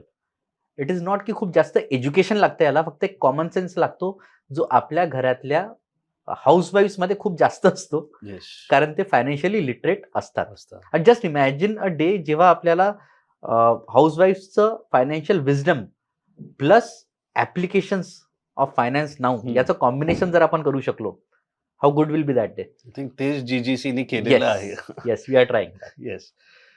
तर हे जे कोर्सेस आहेत सगळे हे सगळे व्हर्च्युअल आहेत. येस. का व्हर्च्युअल? म्हणजे आज ठीक आहे कोविड नंतर खूप काही गोष्टी व्हर्च्युअल आहे, पण आता ती परिस्थिती राहिली नाही. तर तुम्हाला ते व्हर्च्युअलच का असे वाटले की व्हर्च्युअलच ठेवूया? सगळ्यात पहिला दृष्टिकोन हम्म. आमचा हा होता की प्रॅक्टिकॅलिटी समजवायला प्रॅक्टिकल लोक गरजेचे आहे. हम्म. जसं मी प्रॅक्टिसिंग CA आहे, हम्म. तर मी माझे एक्सपिरियन्सेस शेअर करतो आहे. तर आता मी सगळीकडे जाऊ नाही शकत, त्याच्यामुळे मला व्हर्च्युअल मीडियम घ्यावा लागला. हम्म. ठीक आहे. आता व्हर्च्युअल मीडियम कोविड नंतर खूप स्ट्रॉंग झालेला. हम्म. त्याच्यात आम्ही या सगळ्या कोर्सेसमध्ये खूप बढिया ॲनिमेशन्स, त्याच्यानंतर खूप जास्त ग्राफिकल इंटरफेस, हम्म. एक बढिया स्टोरी टेलिंगच्या मीडियमनी आपण कोर्सेस केलेले आहे. पण मग ते व्हॅलिडेशन की ज्याने हा कोर्स घेतलाय तो कोर्स बरोबर फॉलो करतोय का? Yes. का टाइम टू टाइम त्याचं मॉनिटरिंग ते तुम्ही True. कसं मॅनेज करता? आता एक नॅक बॉडी असते हम्म. एज्युकेशन इन्स्टिट्यूशन्समध्ये, तर नॅक बॉडीला रिपोर्ट्स शेअर करावे लागतात. तर आपल्याकडे एक सॉफ्टवेअर आहे, ज्या सॉफ्टवेअरमध्ये मुलगा किती टाइम त्या व्हिडिओवरती स्पेंड करतो हम्म. ते पूर्ण नोट होतं. ओके. त्या व्हिडिओ नंतर एका लेक्चर नंतर एक टेस्ट असते, त्या टेस्टमध्ये मुलाला किती मार्क्स भेटले ते पण असतं. ते 2 गोष्टी क्लिअर केल्याशिवाय तो दुसऱ्या व्हिडिओमध्ये जाऊच नाही शकत. ओके. अजून जर तो नाही होत आहे क्लिअर, तर आमच्याकडे एक रिलेशनशिप मॅनेजर असतो आणि हम्म. तो कॉल करतो त्या स्टुडंट्सला की काय प्रॉब्लेम आहे. हम्म. आणि भरपूरदा असं पण होतं की त्या स्टुडंट्सचं माझ्यासोबत इंटरॅक्शन, माझ्या टीमसोबत इंटरॅक्शन, सिनियर पोस्टच्या टीमसोबत होतं त्या मुलांचं, आणि वी गेट टू नो की काय प्रॉब्लेम आहे, आणि त्याच्यामुळे हेल्प पण होते आम्हाला प्रोडक्ट बेटर करायला. ओके. हा कोर्स कुठल्या कुठल्या भाषेत अवेलेबल आहे? हा कोर्स मेजरली हिंदी भाषेत अवेलेबल Okay. आहे, हिंदी इंग्लिश. आम्ही कन्व्हर्जन पण करतो आहे, डबिंग करतोय मराठी लँग्वेजमध्ये पण काही कोर्सेस. पण अख्खा Definitely. महाराष्ट्र आणि मराठी लोक हिंदी इंग्लिश बोलतात. आपल्या इकडे इलेक्शनचे True. मुद्दे असतात तर तसा प्रॉब्लेम नाहीये. True true. पण हिंदी आणि इंग्लिशमध्ये, आणि साधारण काय कॉस्ट ब्रॅकेटमध्ये हा कोर्स, म्हणजे जे आपले प्रेक्षक बघतायत त्यांना वाटलं की असा कोर्स रेकमेंड करा, तर काय कॉस्ट ब्रॅकेटमध्ये हा बसतो? कॉस्ट ब्रॅकेटसाठी आम्ही भरपूर विचार केलेला. हम्म. तर आम्हाला आहे की नाही मासमध्ये जायचं होतं, हम्म. कारण टॉपिक्स असे आहे की आम्हाला वाटतं की खूप लोकांपर्यंत पोहोचले पाहिजे. हम्म. अजून बल्क ऑडियन्ससाठी पण आम्ही खूप कॉस्ट इफिशियंट ठेवला आहे त्या कोर्सला. तर आमचे कोर्सेस 500च्या फीस पासून चालू होतात. Every Okay. Course is for 500 rupees. Okay. Yes. पण तुम्हाला नाही वाटत खूप स्वस्त आहे? म्हणजे बरेचदा एक परसेप्शन असतं ना, रे इतना सस्ता आहे तो व्हॅल्यू नाही रहेगी, या एक परसेप्शन असतो. कारण जर आज तुम्ही बाकी कोर्सेस बघितले फायनान्सचे, तर कोर्सेस खूप महाग असतात. येस. ऑन ग्राउंड म्हणा, व्हर्च्युअल म्हणा, आणि खूप ह्या सेक्टरमध्ये अनेक वेगवेगळे तुमच्यासाठी कॉम्पिटिटर्सच म्हणा जे आहेत, नावं नको घ्यायला पण आहेत, माहिती आहे आपल्याला. मग तुम्हाला 500 रुपीजमध्ये ते किती सोपं आहे का डिफिकल्ट, आणि कसा काय एक्सपिरियन्स होता तुमचा? आतापर्यंत किती स्टुडंट्सना तुम्ही हे स्प्रेड केलंय का? किती स्टुडंट्सनी या शिकलं, आणि त्याच्यावर आम्हाला थोडे काही टेस्टिमोनियल्स का काय एक्सपिरियन्स तुमचे होते? आता इकडे आम्ही जेव्हा कॉस्टिंगचा विचार करतो ना, तेव्हा आपल्याला बल्कचा पण विचार करावा लागेल हम्म. की किती ऑडियन्स आपल्याकडे येणार. हम्म. ठीक आहे, 5-6 हजाराचे कोर्स ठेवले तर ऑडियन्स कमी येते. हम्म. कमी अमाऊंट ठेवला तर जास्त ऑडियन्स येतं. ॲट द सेम टाइम आम्हाला जे आमचं नॉलेज शेअर करायचं आहे त्याची संधी पण जास्त भेटते. ओके. आम्ही कॉलेजेस सोबत जेव्हा भेटलो, बोललो, माझं फील्डवर खूप स्ट्रॉंग राहिलं आहे. मी जवळपास 600+ कॉलेजेसला व्हिजिट केली आहे. तर तिथे मला समजलं की मुलं भरपूर सारे खूपच हंबल बॅकग्राऊंडमधून येतात. ओके. अजून आमचा जो टार्गेट ऑडियन्स आहे तो कमावता नाही आहे. हम्म. तो टार्गेट ऑडियन्स आहे जो आपल्या पॅरेंट्सच्या किंवा गार्डियन्सच्या पैशांवरती सगळं काही जगतो आहे. तर तो अफोर्ड कसा करेल? बरोबर. आता एक कॉलेजमधनं मला बल्क ऑडियन्स भेटायची संधी खूप मोठी आहे. हम्म. प्रोव्हायडेड मी त्या रेंजमध्ये ठेवला पाहिजे माझा कोर्स. Correct. आणि प्रोव्हायडेड तो कोर्स इतका इम्पॅक्टफुल त्या कॉलेज मॅनेजमेंटला वाटला वाटलं पाहिजे पाहिजे. की त्या मुलांना देईल. आता कॉलेज मॅनेजमेंट किंवा स्कूल मॅनेजमेंट मुलांबद्दल खूप हळवं राहतं. हम्म. चुकीच्या गोष्टी त्यांना बिलकुल पण मुलांपर्यंत पोहोचू द्यायच्या नाही आहे. बरोबर. देअरफोर आमची हीच टेस्टिमनी आपण म्हणू शकतो की आम्हाला जवळपास 200+ कॉलेजेस आणि स्कूल्समध्ये आमचं एक्झिस्टन्स आहे. वाव. 25,000पेक्षा जास्त स्टुडंट्सला आम्ही आतापर्यंत कॅटर केलेलं आहे. 4,000+ स्टुडंट्सला आम्ही प्लेस करून चुकलो आहे. तर this can be a testimony. Multiple मुलं जे आमचे कोर्सेस करतात ते आमच्यासोबत जुडतात. आम्हाला अप्रोच करतात की सर आम्हाला आता ऑफिसचा एक्सपिरियन्स द्या. ओके. आणि जे आम्ही शिकलो आहे हे आम्हाला एक्सपिरियन्स करायचा आहे. ॲज अ इंटर्न पण येतात आमच्याकडे, ॲज अ एम्प्लॉई पण येतात. ओके. तर आम्ही त्यांना स्वतःसोबत वावरतो. जेव्हा मी स्वतः फील्डवरती गेलो आहे, माझ्यासोबत खूप सारे इंटर्न्स फील्डवरती आले आहेत. तर माझा जो स्टॅमिना आहे, त्यांचा जो स्टॅमिना आहे, त्यांच्याकडनं मला शिकायला भेटतं की त्यांचे विचार काय चालू आहे आता. हम्म. माझ्याकडनं ऑब्व्हियसली त्यांना काही ना काही शिकायला भेटतं. तुम्ही आता बोलला 200+ कॉलेजेस आहे. कॉलेज कसं असतं, कॉलेज पण शिक्षण देतात. तर हम्म. पहिलं तर सांगा 200+ कॉलेज महाराष्ट्रात आहेत, मुंबईत आहेत, भारतात आहेत, कुठे कुठे पसरले? मेजरली आम्ही महाराष्ट्रामध्ये फोकस ओके. करतोय. त्याच्यातही मुंबई, पुणे, नागपूर, नागपूर. अमरावती, अकोला, गडचिरोली, चंद्रपूर अशा डिस्टिंक्ट प्लेसेसवरनं आहे. ओके. आता कॉलेज पण शिक्षण देतं. Yes. मग आता तुमच्यासारखा एक व्यक्ती जाऊन कॉलेजला सांगतो की बाबा तुमचं करिक्युलम आहे, एनईपी पॉलिसी हे सगळं आहे. पण आम्ही पण एक असा एक फायनान्शियल, तर मॅनेजमेंट बरोबरचे तुमचे कसे इंटरॅक्शन्स असतात आणि कसा तो एक्सपिरियन्स राहिलाय? की Major- किती एक्सेप्टेबल होते का सुरुवातीला थोडे हे असतात की रिलक्टंट असतात? कारण तुम्ही बोलला कॉलेजनं मॅनेजमेंटला कन्व्हिन्स करणं आहे स्टुडंटच्या आधी, तर तो एक्सपिरियन्स कसा राहिलाय तुमचा? इथे जेव्हा पण मी गेलो आहे कॉलेजमध्ये ना, तर प्यूनपासून मॅनेजमेंटपर्यंत सगळ्यांसोबत बोललेलो आहे. स्टुडंटसोबत तर बोललेलोच आहे. हम्म. मॅनेजमेंट नॉर्मली स्टुडंटच्या हितचा विचार करतो. हम्म. अजून जास्तीत जास्त अपॉर्च्युनिटी स्टुडंट्सला देण्यात इच्छित असतो. ओके. तर त्यांच्याकडे जितके पण करिक्युलम्स असतात ना, ते तर आहेच आहे. त्याच्यानी ते ऑब्व्हियसली खूप छान काम करतच आहे. हम्म. बट इकडे आम्ही जर प्रॅक्टिकल एक्सपोजरचा कोर्स घेऊन गेलो आहे आणि व्हर्च्युअल आहे आणि ज्याच्यात इतके बढिया ॲनिमेशन्स वगैरे आहे, हम्म. तर मॅक्सिमम मॅनेजमेंट रेडी आहे हा कोर्स त्यांच्या मुलांकडे पाठवायला. एक्सपिरियन्स करू देतात ते. ओके. तिथे आता ते स्वतःच्या अगेन्स्ट जाण्याची गोष्ट नाहीये. हम्म. कारण मॅनेजमेंट नॉर्मली ओपन आहे. आमच्या मुलांचा फायदा होतोय ना, बिलकुल करा.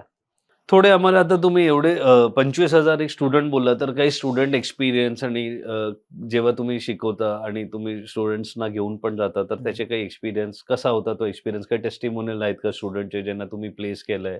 आज ते ग्रो झाले, बरं वाटत असेल जेव्हा आपण Yes, असे yes. कोर्स करतो आणि जेव्हा कोणाला स्टुडंट्सना फॉर एनी कंपनी जेव्हा त्यांचं प्रॉडक्ट चालतं आणि टेस्टिमोनियल येते क्लायंटकडून की एक्झाम्पल रेस्टॉरंट उघडलंय, तुम्ही जेवण बनवलं आणि कोणीतरी बोललं अरे खूप छान जेवण, बरं वाटतं. तर असे तुमचे काय टेस्टिमोनी काय एक्सपिरियन्सेस राहिलेत? एक बढिया एक्सपिरियन्स मी सांगतो. मी मल्टिपल सेमिनार्स घेतले जसं मी सांगितलं. तर सेमिनारमध्ये एक ॲक्टिव्हिटी आम्ही करवलेली. तर त्या ॲक्टिव्हिटी फायनान्स रिलेटेड होती. तर मल्टिपल आयटम्स आम्ही ठेवलेले, त्याच्या अगेन्स्ट एक अमाऊंट ठेवला त्या आयटम्सचा. ओके. ठीक आहे. आणि ती शीट जवळपास 50-60 मुलांची ऑडियन्स, मुला-मुलींची ऑडियन्स होती. हम्म. त्यांच्यामध्ये वाटलेली. आणि त्यांना एक टास्क दिला की आता जितके पण आयटम्स आहे ना, हम्म. तुम्हाला सेल परचेस करायचं आहे. आपसात. आपसात. हां. ठीक आहे. बट इथे गोष्ट अशी आहे की जर तुम्ही ₹100 आयटम सेल करत आहे, तर समोरचा पण व्यक्ती तुम्हाला त्याच लिस्टमधनं आयटम परत देणार. तर आता तो म्हणेल की 100च्या अगेन्स्ट 100 देतोय, हम्म. की 90च्या अगेन्स्ट 100 देतोय किंवा 70च्या अगेन्स्ट 80 देतोय. आता हे कन्फ्युजन सगळ्यांच्या डोक्यात राहील. हम्म. बट त्याच्यात आम्ही निश काय ठेवलं होतं की एंड प्रोडक्ट काय पाहिजे आणि कोण व्यक्ती जिंकेल. तर व्यक्ती असा जिंकेल हम्म. जो सगळ्यात जास्त सेल करू शकला आहे. ज्याच्या बास्केटमध्ये सगळ्यात जास्त शेवटी पैसे आहे, तो जिंकलेला. ओके. ठीक आहे. तर आता ती ऍक्टिव्हिटी चालली, खूप गोंधळ झाला, कारण तिथे मुलांचे तालमेलच जुळत नव्हते. कोणी म्हणत होता मी 100 रुपयाचं विकतोय, तू तुझ्याकडनं 90 रुपयाचं परचेस करतो. तर तो समोरचा म्हणायचा कशाला 90 रुपये, मला पण 100 रुपयाचंच विकायचं आहे. राईट, सिम्पल आहे, कारण माझ्याकडे पैसे कमी येत आहे, तुझ्याकडे जास्त येत आहे, आणि एंडमध्ये तुझ्याकडे जास्त पैसे राहतील. ठीक आहे, हाच सगळ्यांचा व्ह्यू पॉईंट होता. आता ती ऍक्टिव्हिटी चालली, चांगली 20-25 मिनिटं चालू दिली ती आम्ही ऍक्टिव्हिटी, आणि त्याच्यानंतर वी क्लोज इट. त्याच्यानंतर भरपूर साऱ्या मुलांचे ते आले आमच्याकडे, जे एंड प्रोडक्ट होते, आणि त्याच्यात मॅक्सिमम मुलांनी सेम ट्रेड्स केले होते, इक्वल होते. एक मुलगा त्याच्यात एकदम स्टँड आउट झाला, तर त्याचे सेल्स एकदम स्काय रॉकेट होते, सगळ्यांपेक्षा खूप जास्त. आम्ही त्याला विचारलं की बेटा असं तू काय केलं, इतके जास्त सेल कसे आले? त्या मुलांनी काय सांगितलं की बाबा एंड प्रोडक्ट तुमचा काय होता की माझ्या खिशात पैसा पाहिजे ना.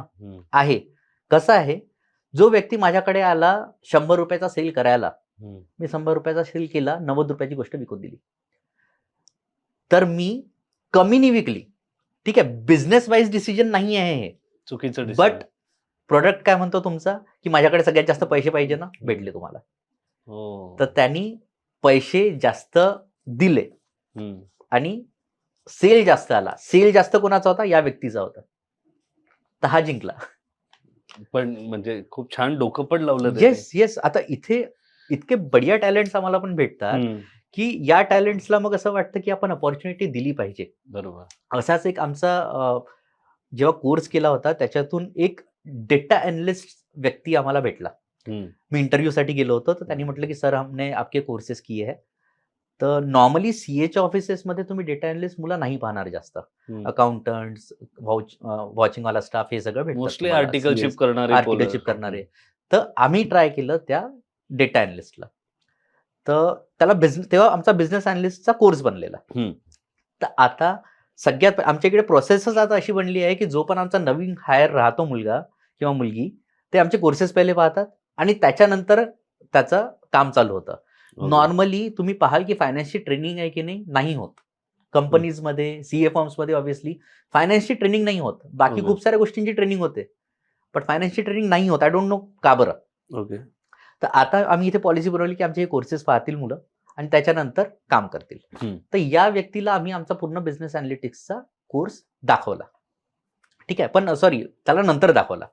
पहिले आम्ही विचार केला की आपण जो कोर्स बनवला आहे ना, लेट सी की हा आपल्याला काय देतो, कारण हा तर त्याच मीडियम मधला व्यक्ती आहे, म्हणजे अनालिटिक्स वाला कोर्स. आम्ही स्वतः पण अनालिसिस करतोय की आपण जो बिझनेस अनालिटिक्सचा कोर्स बनवला, बिफोर अँड आफ्टर कसं काय. ओके.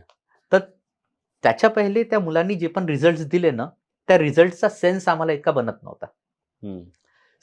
कारण सेम गोष्ट होती, कारण तो एका ओनरच्या थॉट प्रोसेसने विचार नव्हता करत, तो एका एम्प्लॉईच्या थॉट प्रोसेसने विचार करत होता, आणि त्याला जे पण ऍप्लिकेशन्स यायचे, for example Power BI, Tableau, Excel, जे चांगलं यायचं त्याच्या हिशोबाने तो काहीतरी करून द्यायचा, पण ते माझ्या डिसिजन मेकिंगच्या कामी नव्हते. तिथेच आता त्याला बिझनेस अनालिटिक्सचा जेव्हा आम्ही कोर्स करवला आणि त्याच्यानंतर त्यांनी आम्हाला जे रिझल्ट दिले, रिपोर्ट्स दिले, that were much more sensible, कारण त्याच्यानंतर आम्ही डिसिजन्स घेऊ शकत होतो. Okay. He joined us as an intern, आणि त्याच्यानंतर he is placed in a very good Pune company at a package of 8 lakh rupees. तर तिथे त्यांनी मला कॉल करून सांगितलं की सर मैं इंटरव्यू सिर्फ इसीलिए क्रॅक कर पाया कारण मला एक ओनरच्या दृष्टिकोनातून त्यांना आन्सर्स देऊ शकलोय मी. तर तेव्हा मला फिलिंग झालं की बिझनेस अनालिटिक्सचा कोर्स आमचा खूप बढिया होता. हा मुलगा शिकला आहे. आमचा जो मेन मुद्दा होता की थिअरी पासून प्रॅक्टिकल पर्यंत कशी जर्नी करायची, तर हे एक टेस्टिमोनियल आमच्यासाठी होतं की तो प्रॅक्टिकॅलिटीमध्ये पोहोचला होता.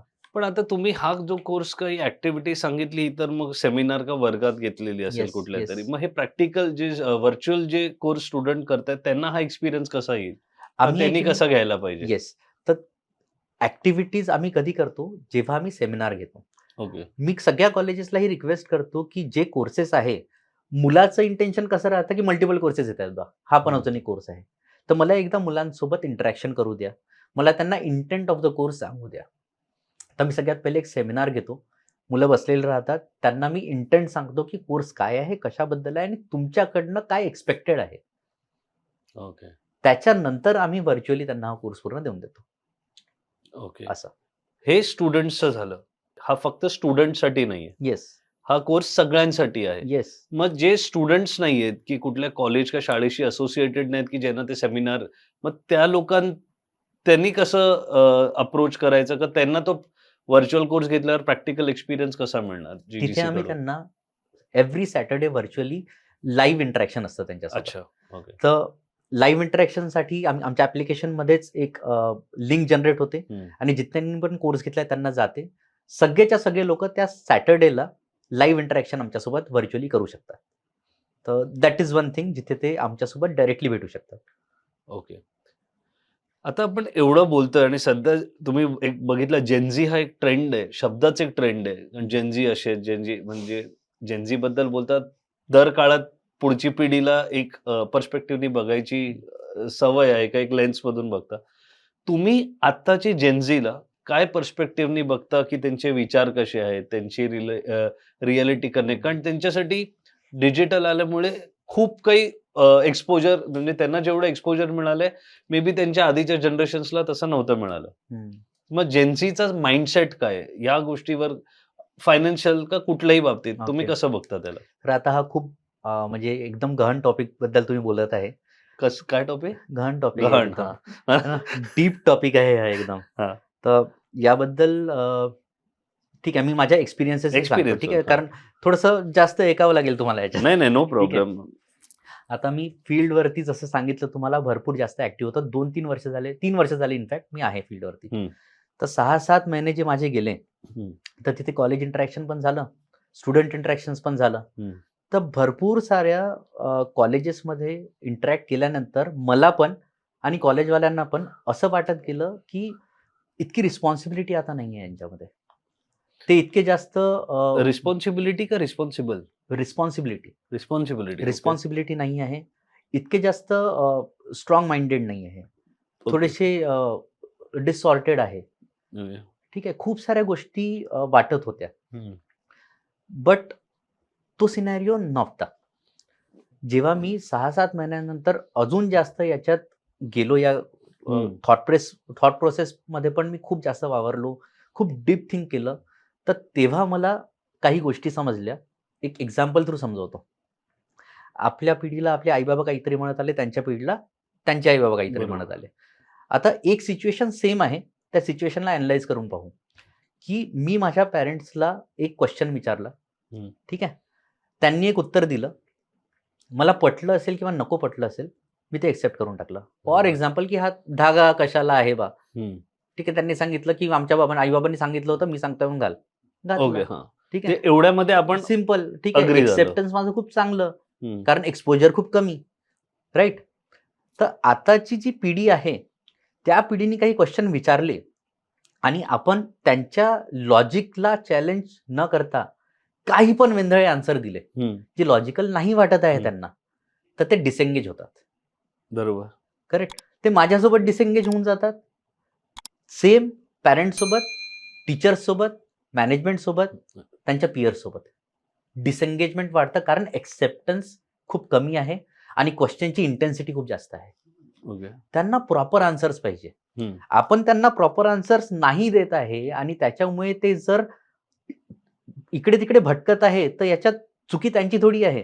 या पिढीला आपल्याला तसं डील करावं लागेल. काय होतं, डिसेंगेज झाल्यामुळे ते खूप साऱ्या वेगळ्या गोष्टींमध्ये स्वतःचं व्हॅलिडेशन पाहतात. आता इथे संवाद पण खूप कमी झाला आहे. आता मला आठवतं की माझ्या आईसोबत माझा संवाद खूप जास्त होता, माझ्या पप्पांसोबत खूप जास्त होता, किंवा आपण असं म्हणू शकतो की जॉईंट फॅमिलीज पण पहिले खूप जास्त होत्या, आता नाही आहे. तर संवाद मुलांचा खूप साऱ्या लोकांसोबत होता जी आपली आहे, घरची आहे. तर कम्युनिकेशन खूप चांगलं होतं. तर आता कम्युनिकेशन खूप कमी झालं आहे, कारण आपला वस्तुस्थिती अशी आहे की आपण आई बाबा दोघं पण खूप एंगेज्ड आहे, जॉईंट फॅमिलीज खूप कमी आहे. तर या मुलांचा संवाद कोणासोबत होणार अल्टिमेटली?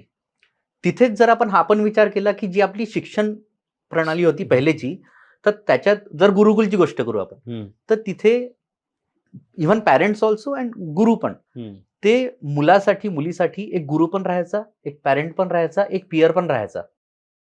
आता ते नाही राहिलं आहे. आता पॅरेंट आहे, पॅरेंट काय एक्सपेक्ट करतो, माझ्याकडनं मुलासाठी मी हे करेल. टीचर काय म्हणतो की माझ्याकडनं मुलांसाठी, स्टुडंटसाठी मी हे करेल. आणि पियर्स काय एक्सपेक्ट करतात की आपण बस टाइमपास करेंगे, मजा आ रही, ठीक आहे, कुछ सीखेंगे. काही मुलं राहतात असे.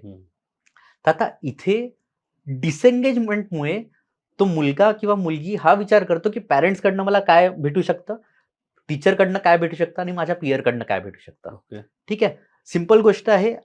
आता व्हॅलिडेशन तो कसा चेक करतो आहे, संवाद नसल्यामुळे सोशल सोशल मीडिया म्हणजे युट्यूब जे काही Exactly. ऑनलाईन. एक्झॅक्टली. तर आता तो जेव्हा जेवण करतो आहे, त्याला खूप आवडलेलं जेवण आणि त्याचा फोटो त्यांनी सोशल मीडियावरती टाकला आणि तिथे लाईक्स आले, तर तो त्याची टेस्ट विसरेल, कारण इथे जास्त त्याला आवडत आहे.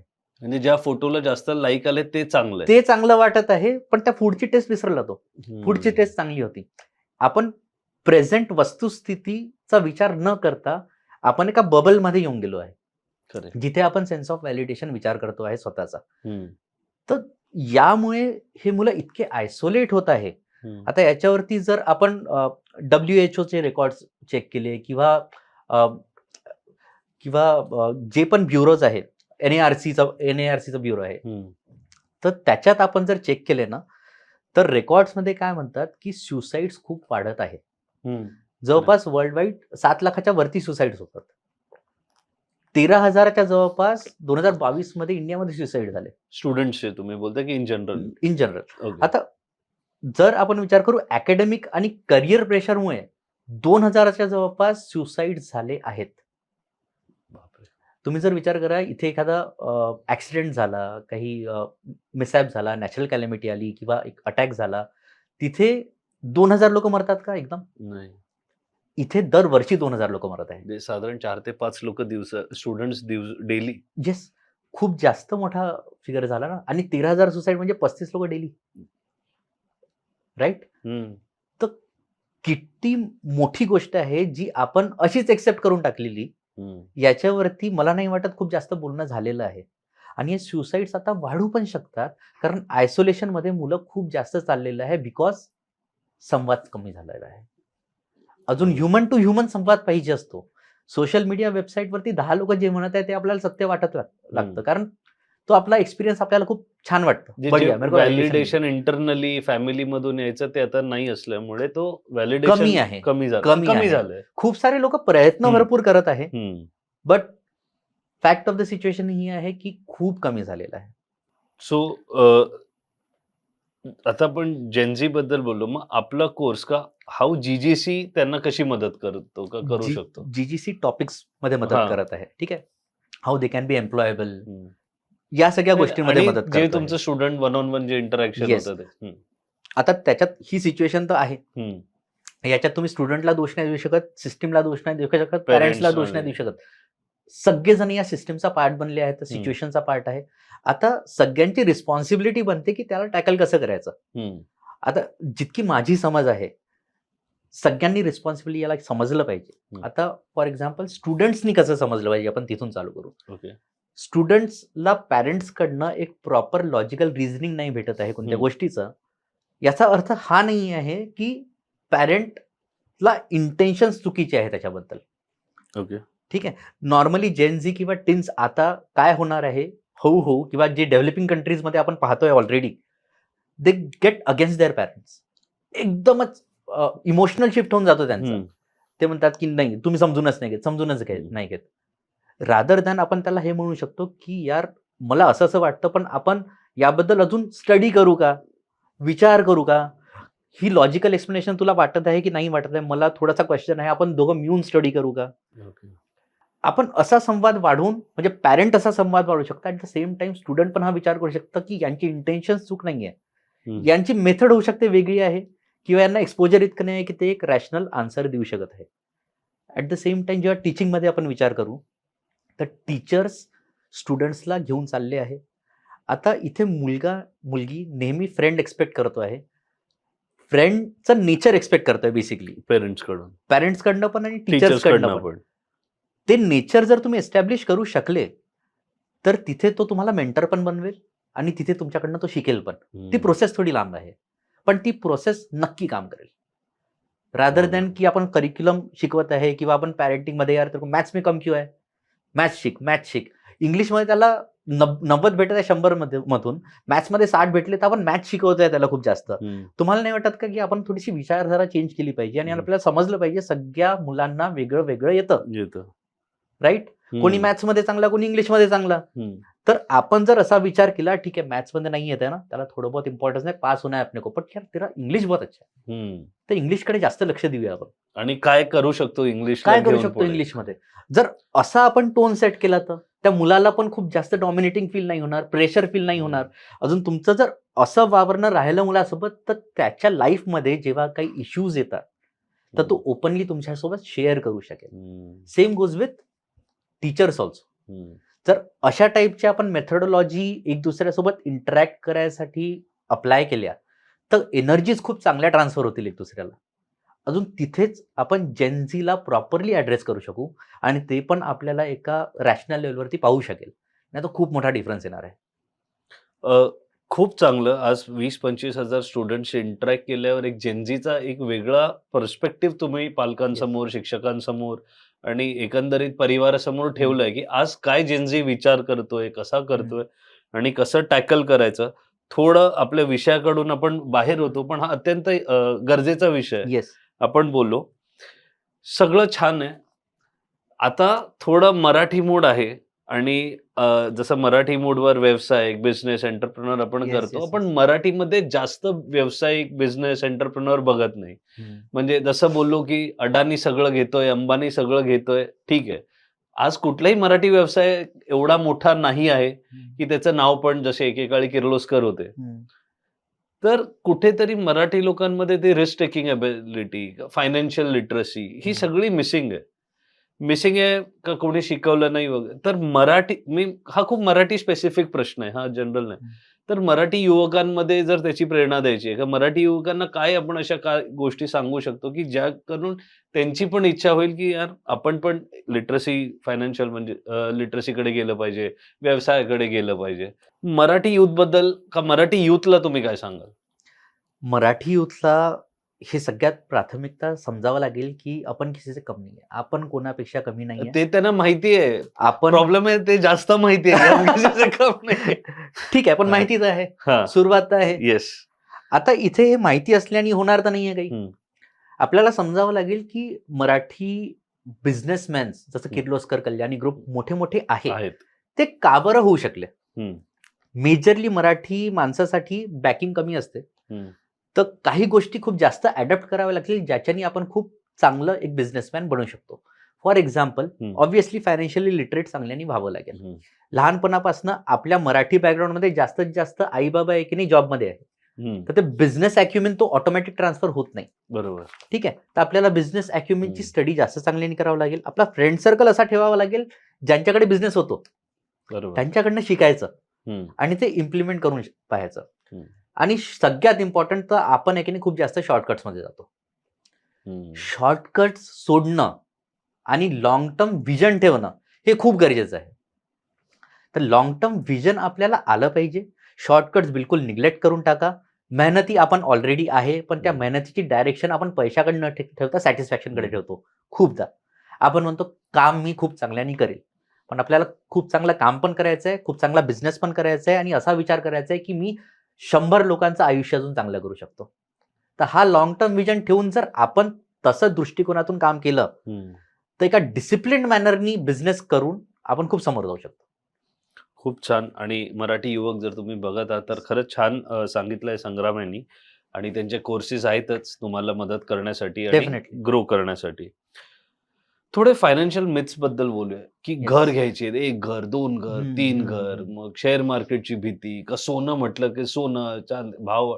तर एक ते खूप ट्रेडिशनल जुनं आहे, म्हणजे वाईट नाहीये, पण एक तेच इन्व्हेस्टमेंट म्हटलं की एक मिडल क्लास मराठी किंवा मिडल क्लास लोकांसाठी तेच फायनान्शियल त्यांच्यासाठी अपॉर्च्युनिटीज असतात. तर काय ते फायनान्शियल मिथ्स आहेत का? ह्याच्यात काय बरोबर, काही चूक का काय वेगळी इन्साईट तुमच्याकडे आहे का? मला वाटतं की इन्साइट्स पेक्षा जास्त आहे की नाही आपण परसेप्शन्स बद्दल विचार केला पाहिजे. परसेप्शन. मराठी माणूस किंवा मला वाटतं सगळेच जण घराला घेऊन खूप जास्त असे असतात, हां. यार घर पाहिजे घर पाहिजे. तर आपण बेसिक क्वेश्चनचा आन्सर केलं पाहिजे की घर का बरं पाहिजे. राहायला. राहायला तर आपण रेंटवरती पण राहू शकतो. ओके. ठीक आहे, असं पाहायला गेलं तर आता खूप साऱ्या मुलांकडे मुलींकडे त्यांच्या आईबापांचं घर नॉर्मली असतं, गावात असेल किंवा सिटीमध्ये असेल. बरोबर. करेक्ट. तरी पण एक नॅचरल इन्स्टिंक्ट आपल्यामध्ये येते की यार घर पाहिजे. हम्म. तर का बरं पाहिजे याच्यावर विचार केला पाहिजे, की आपलं मत काय आहे, आपण काय दृष्टिकोन ठेवतो याच्या मागे. हम्म. तर घर घेणं आणि त्याला एक फायनान्शियल इन्व्हेस्टमेंट म्हणून विचार करणं हम्म. आणि त्याच्यात राहणं ही खूपच चूक आहे. का बरं चूक आहे? कारण आपण ज्या घरी राहतो त्या घरासोबत आपण इमोशन्स जोडलेले आहे. हम्म. तर ते फायनान्शियल इन्व्हेस्टमेंट कसं झालं, कारण आपण त्याला विकण्याबद्दल विचार नाही करू. हम्म. करेक्ट. तिथेच दुसरा एक व्यक्ती काय म्हणतो की घर आहे ना, आपण एक दुसरं घर घेऊ, त्याला फक्त विकायच्या हिशोबाने घेऊ, का रेंटवर देऊ म्हणजे रेंटवर देऊ, जे पण आहे. हम्म. तर ते एक फायनान्शियल इन्व्हेस्टमेंट झालं. हम्म. तर आपल्याला खूप क्लिअरली समजावं लागेल की इमोशनल इन्व्हेस्टमेंट काय आहे आणि फायनान्शियल इन्व्हेस्टमेंट काय आहे. हम्म. तसंच घर विकत घ्यायचं किंवा रेंटनी राहायचं. हम्म. आता खूप सारे लोक विचार करतात की विकत घेऊ आपण, मग जितक्याच रेंट जातो तितकाच रेंट EMI मध्ये कन्वर्ट होतो. बट खरंच ते फायनान्शियली वायबल आहे का?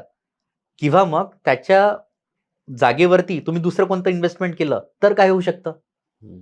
त्याचे रिटर्न्स तर येतच आहे. जसं शेअर मार्केट झालं, गोल्ड झालं, तुम्हाला माहिती आहे गोल्ड आता कसं राईज होत आहे. हम्म. तिथे जर इन्व्हेस्टमेंट केलं आणि रेंटिंग राहिलो तर काय बिघडतंय? त्याचा अनालिसिस करायचं आहे. मी म्हणतोय की बिघडत आहे बिघडत नाही याच्याबद्दल नाही बोलतो आहे. पण जर मला असं वाटलं की मी घर घ्यायला पाहिजे की रेंटनी राहायला पाहिजे, तर मी आता या एजमध्ये रेंटनी राहील. का बरं? हम्म. कारण मला मोबिलिटी खूप जास्त भेटते ना. हम्म. मी फॉर एक्झाम्पल मुंबईमध्ये जर कुर्लामध्ये किंवा बँड्रामध्ये घर घेऊन राहतो आहे, विकत घेऊन राहतो आहे, तर मी खरंच तिथून सोडून जाणार आहे का ती जागा? नाही जाणार आहे. तर मी ज्या पण अपॉर्च्युनिटीज आहेत त्या आजूबाजूलाच पाहणार आहे. बरोबर.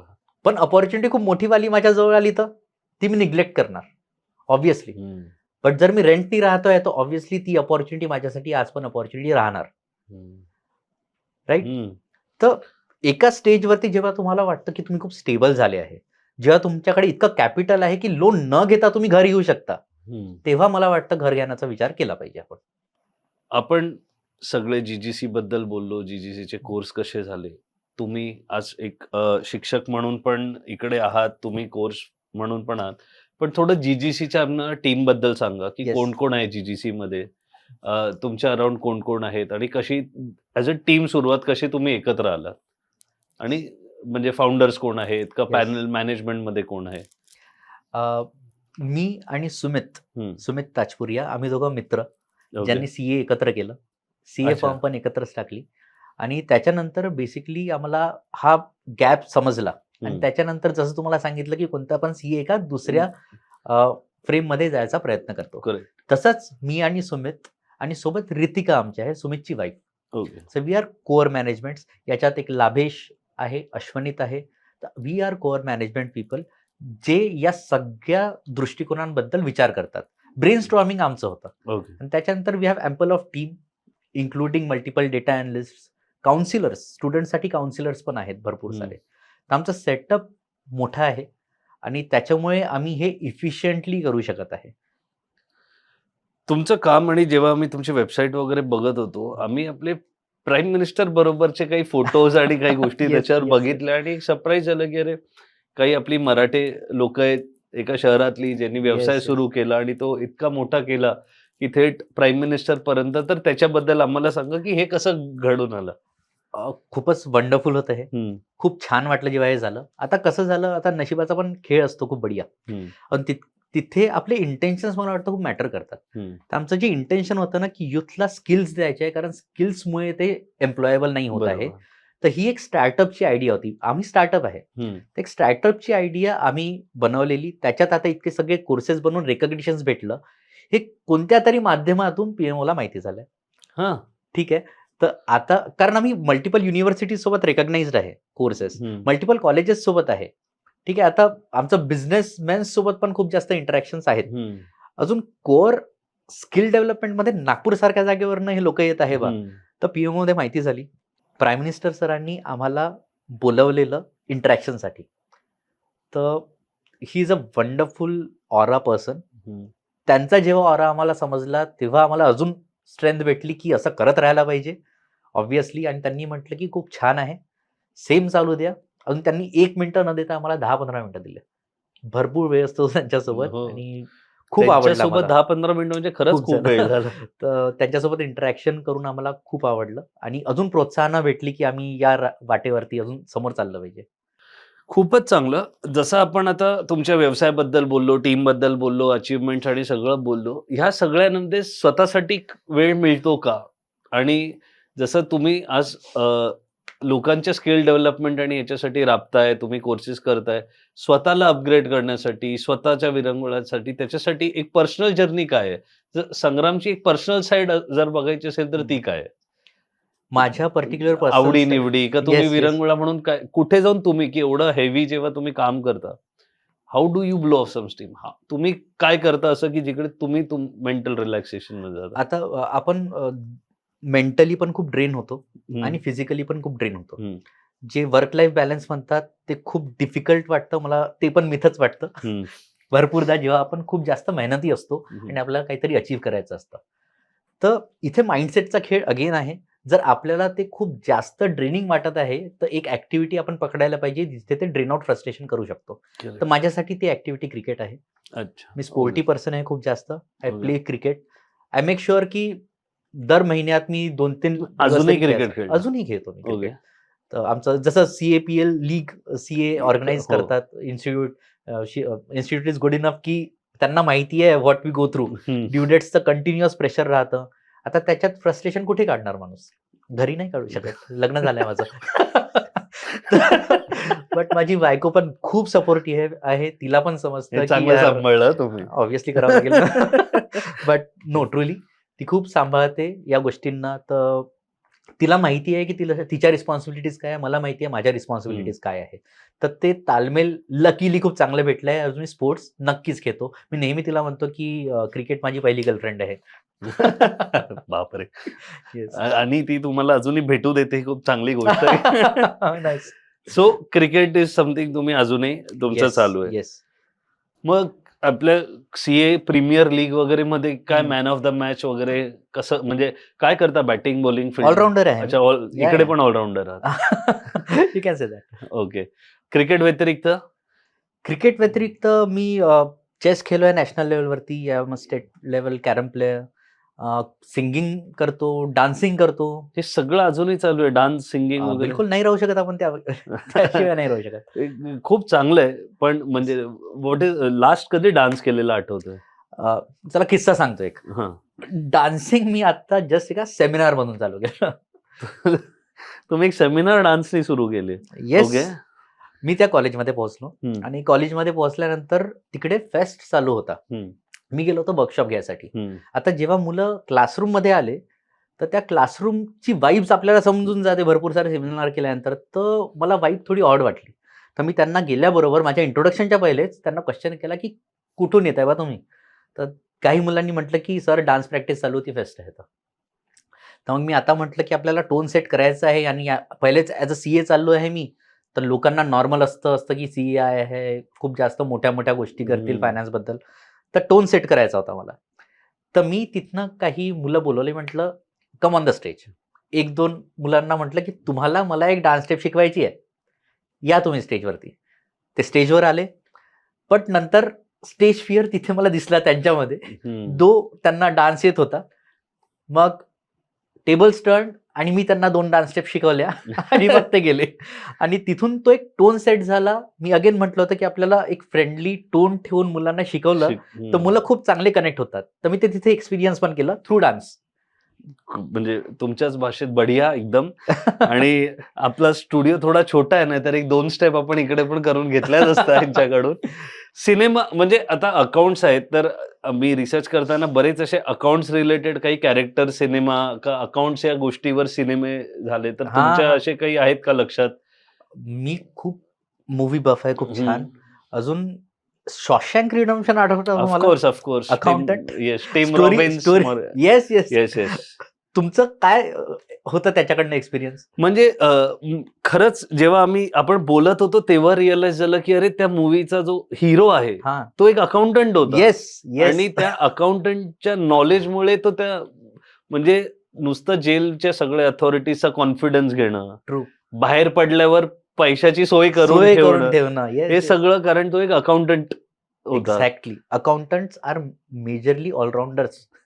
Yes. तुम्ही एका अकाउंटंटला कोणतं पण काम देऊन पहा, hmm. He will find a way to do it. Correct. Accountant एकदम ऑलराऊंडर राहतं, कारण त्याला ऑडिट्स पण समजतं, नोटिंग पण समजतं, स्वतःची सोय करणं पण समजतं. नाही, आणि मला वाटतं अकाउंटंट एकच आहे जो कुठलीही इंडस्ट्री, कुठलंही सेक्टर, कुठलंही फील्ड, कुठल्याही बिझनेस मधला Yes. सर्वात महत्वाचा जो एक हे असतो, येस. एलिमेंट असतो, तो अकाउंटंट किंवा असतो. आपण असं पण म्हणू शकतो की आता तुमचे पॅरेंट्स काय करतात? लॉयर आहेत वडील, आणि Lawyer आहे. आई NGO तुम्ही स्वतः चालवते. बिझनेस करत आहे. हम्म. ठीक आहे. जर मी असं विचारलं की तुमच्याकडे कोणी केमिकल इंजिनियर आहे का तुमच्या बिझनेसमध्ये? नाही, तुमच्या पप्पांच्या बिझनेसमध्ये लॉयर, नाही, इंजिनियर आहे कोणी? नाही, इंजिनियर नाही, नाही आहे. डॉक्टर डॉक्टर नाही, म्हणजे फॅमिली डॉक्टर आहे पण तसा doctor बिझनेस मध्ये नाही. किंवा तुमच्या बिझनेसमध्ये नाही, डॉक्टर नाहीये. नाहीये. जास्तीत जास्त डॉक्टरी करायला गेलेली मुलं ते सोडून फील्ड चेंज करून मीडियामध्ये आलेली आहेत. ठीक आहे. बट या सगळ्या बिझनेसेस मध्ये किंवा तुमच्या ओळखीच्या ज्या पण बिझनेस मध्ये इन्क्लुडिंग युअर्स, अकाउंट सेक्शन आहे का? ऍब्सोल्युट. अकाउंटंट आहे का? त्याशिवाय कसं जमणार? Exactly. Finance is everywhere. Everywhere. अजून it is very necessary to have a person who understand finance. तोच तुमच्या बिझनेसला एक स्पाईन देऊ शकतो, नाहीतर सगळं काही हलून जातं. ऍब्सोल्युटली. आणि जसं सिनेमा बोलत होतो, तर आय थिंक अकाउंटंट नावाचा पण एक सिनेमा आहे, येस. तो पण Accountant, खूप Ben Affleck. बेन ॲफ्लिक यांचा. अनफॉर्च्युनेटली हिंदी आणि मराठीमध्ये आपल्याला असे कॅरेक्टर्स रिकॉल नाही रिकॉल नाही होत आहे, येस येस. जे हार्डकोर अकाउंटंट आहेत. प्रेक्षकांना जर काही आठवत असतील तर कमेंट सेक्शन मध्ये सांगा, शुअर शुअर. कारण आपल्या इकडे अकाउंटंट एक हिरो म्हणून कधी दाखवला गेला नाहीये. शक्तिमान अकाउंटंट नाही, फोटोग्राफर होता. सो एनिवेज, जाता जाता काही पुस्तकं जी तुम्हाला वाटतं आपल्या प्रेक्षकांना अकाउंट संदर्भात एक आयडिया यायला काय जर रेकमेंड करायची असेल तर कुठली पुस्तकं रेकमेंड करा? खूप सिंपल पुस्तकं आपण पाहू शकतो. रिच डॅड पुअर डॅड आपल्याला माहितीच आहे, पण ती खूप चांगल्या इंटेन्शननी वाचली पाहिजे आणि मल्टिपल टाइम्स वाचली पाहिजे, कारण त्याचे परसेप्शन भरपूरदा वेगळे वेगळे निघतात, कारण आपण पण मॅच्युअर्ड होत राहतो. देन सायकोलॉजी ऑफ मनी एक खूप बढिया पुस्तक आहे, येस. ती वाचली पाहिजे. रोमॅन्सिंग द बॅलन्स शीट खूप बढिया पुस्तक आहे. नाव खूप नावच खूप वेगळं आहे, इंटरेस्टिंग आहे. बट यू विल अंडरस्टँड की बॅलन्स शीट काय आहे. तर एका बिझनेसमॅनचा अँगल, एका अकाउंटंटचा अँगल, एक फायनान्सचा अँगल खूप बढिया दिला आहे त्याच्यात. So these are few of the books that you should read. जर आता तुम्हाला, आपण ह्या पॉडकास्टमध्ये बऱ्याच गोष्टी कव्हर केल्या. जीजीसी काय आहे, त्याची सुरुवात कशी झाली, त्याचे कोर्सेस काय आहेत, ते कोणासाठी आहेत, त्याचे फायदे काय आहेत, त्याचे नुकसान काय आहेत, काय केस स्टडी का काय तुमचे एक्सपिरियन्स होते तेही तुम्ही शेअर केल्या. थोडक्यात जर आज आपल्याकडे, जसे तुम्ही म्हणालात, पालक वेगळे आहेत, मॅनेजमेंट वेगळे, स्टुडंट्स वेगळे, तर त्यांना जर 2 शब्दात का 4 शब्दात फायनान्शियल लिटरसी बद्दल आणि करंट ह्याच्याबद्दल काही जर सांगायचं असेल डिरेक्टली थेट थ्रू कॅमेरा, तर तुम्हाला काय सांगायला आवडेल? तर मी डायरेक्ट कॅमेराला कॅमेरा म्हणजे डायरेक्ट थेट पालकांच्या डोळ्यात डोळे टाकून. येस. सो फॅमिली, हा डायरेक्शन किंवा एक उपदेश माझ्याकडनं, की मी तुम्हाला म्हणू इच्छितो की रुटीन लाईफ जी आपली चालू आहे त्याच्यात आपल्याला माहिती आहे की आपण किती सारे एक्सपेन्सेस करतो आहे, पण ते सगळे स्वतःवरती देतो आहे आणि मुलांना खूप जास्त लक्झरी देण्याचा प्रयत्न करतो आहे, राईट. त्यांच्यासोबत डिस्कशन करायला पाहिजे.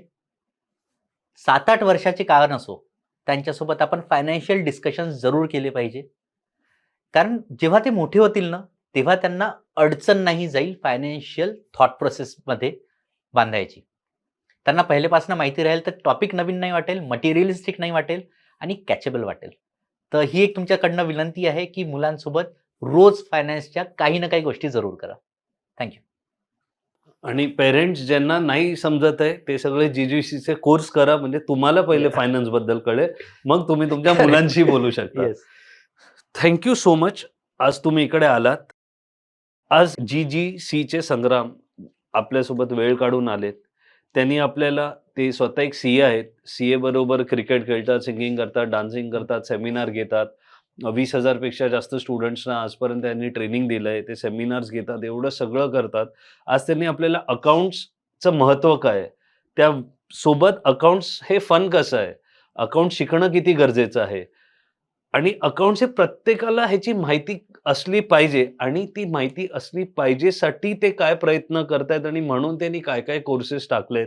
ते सगळे कोर्सेस तुम्हाला एकदा आमच्या स्क्रीनवर आता दिसतीलच. ज्याच्यात फायनान्शियल लिटरसी आहे, इंटरव्ह्यू स्किल आहेत, बिझनेस एनालिटिक्स आहे, ह्युमन रिसोर्स आहे, Yes. डेटा एनालिसिस आहे आणि अजून बरेच आहेत जे त्यांच्या वेबसाईटवरही तुम्हाला मिळतील.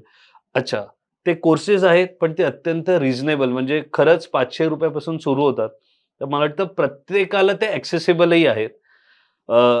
जर तुम्हाला त्यांना कनेक्ट करायचं असेल तर त्याचे कॉन्टॅक्ट लिंक्स आणि त्यांची वेबसाईटची लिंक तुम्हाला आमच्या डिस्क्रिप्शनमध्ये आणि स्क्रीनवर दिसेलच.